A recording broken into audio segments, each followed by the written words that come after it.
going to put the link for this in for people to watch, but I just wanted to state that it is the chemicals that are killing us off. The chemicals. Anyway, thank you very much to Claudio for sending this in to me, connecting the dots. Joining the dots between glyphosate and COVID-19. So what we're going to do is we're just going to read a little bit of this post. I'll leave the description for it in the the link in the description of this hangout. As you know, I'd like to say the information to the people, but anyway, are glyphosate and COVID-19 collected? Glyphosate, one of the most toxic chemicals in the world, may be the key to why some people get severely ill from COVID-19. An MIT senior research scientist reports, and it gives the name there, the pandemic that we have been told is coming any day now has unfortunately arrived. A new strain coronavirus called SARS-CoV-2, causing new disease called COVID-19, has taken the world by storm, practically shutting down the global economy and overwhelming hospital systems. I am research scientist at MIT. I've devoted over 12 years to trying to understand the role of toxic chemicals in the deterioration of human health.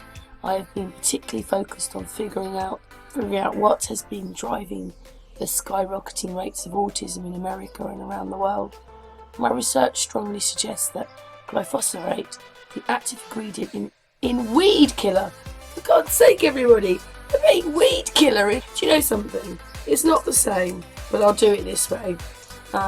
You go to Crime Watch Daily, they will show you many videos about women. It's not the same thing, but there's many stories about women trying to kill their husbands with antifreeze.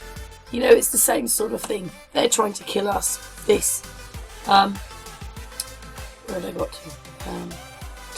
My research strongly suggests that glyphosate, the active ingredient in weed killer Roundup, is primary cause of the autism epidemic in the United States.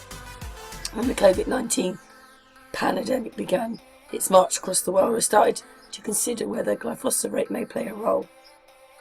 If there is indeed a connection between glyphosate and COVID-19, understanding why and how they're connected could play a critical role in combating this pandemic, or plandemic, because yeah, it's all been done on purpose, isn't it?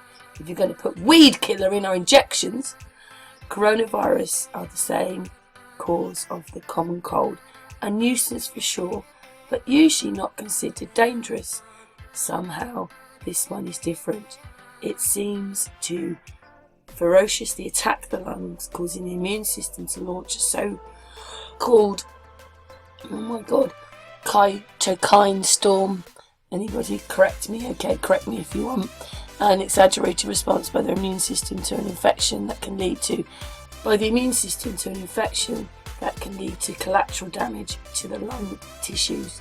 The molecules that are released cause extensive oxidative damage, overwhelming antitoxin defences. The lungs get destroyed by the body's own immune system, and the process can terminate either in asphyxiation due to insufficient oxygen or a complete blood meltdown with massive clot formations throughout the vascular, often associated with sepsis and or multiple organ failure.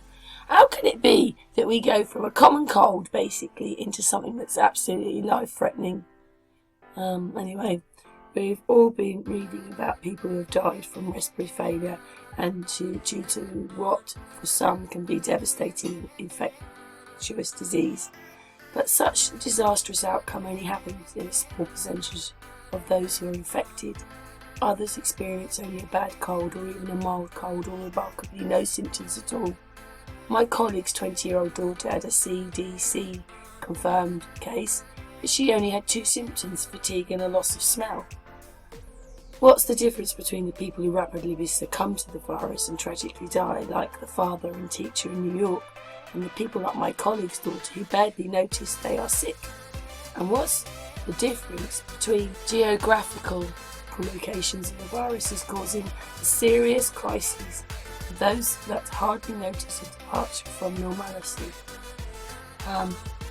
I believe the answer may lie in the state of health of the person's immune system.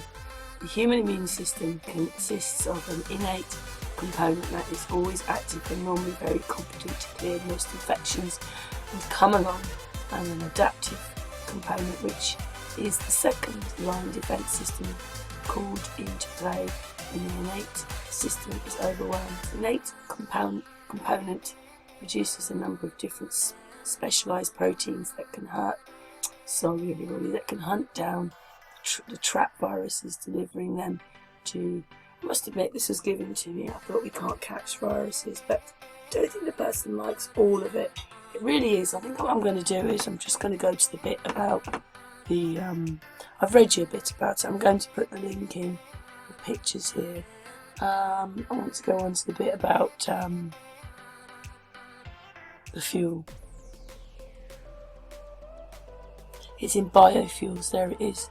Carbon emissions have become a focal issue in the fight to reverse climate change.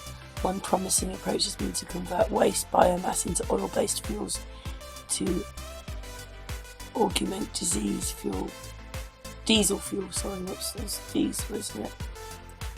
Yeah, diesel fuel. Europe has been a leader in developing biodiesel fuel derived from food waste, vegetable oils such as olive oil. The United States has some, anyway it goes on there, despite being the world's biggest biodiesel.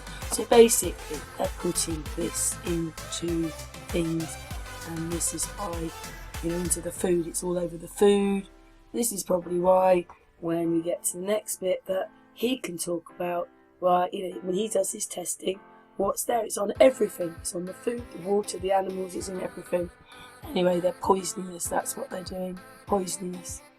So, this is another part of Claudio's message.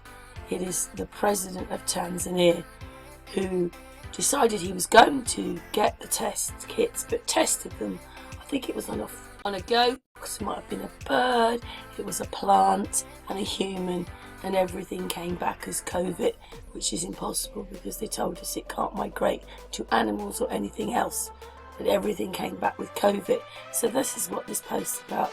Poisoned everything. That is what is going on. So basically we're adding it to all our food and making lots of money. And Lee said something to me earlier on. They couldn't just be happy with 70%. They had to go for 100%, and that they've got to put the chemicals on, and those chemicals are killing us. So that's what this article's about. That is what these are about. The glyphosate is the stuff that they're putting on vegetables and everything. It's disgusting, isn't it? They treat us like human beings. Anyway, yeah, and so basically, this is talking about that there, chronic obscure. There you go. It's on that on there, isn't it? Yeah, there. I'm going to put the link for this in for people to watch, but I just wanted to state that it is the chemicals that are killing us off. The chemicals. Anyway, you can stow this footage down, or you can look at the link in the description. Thank you very much for watching. Thank you very much, Claudio, for sending this to me and showing us that they are killing us off with chemicals. And they're adding it to our food system, and then we're ingesting it, and then people are dying. Anyway, there's more information there, but that's what it's about here. Anyway, thanks for watching.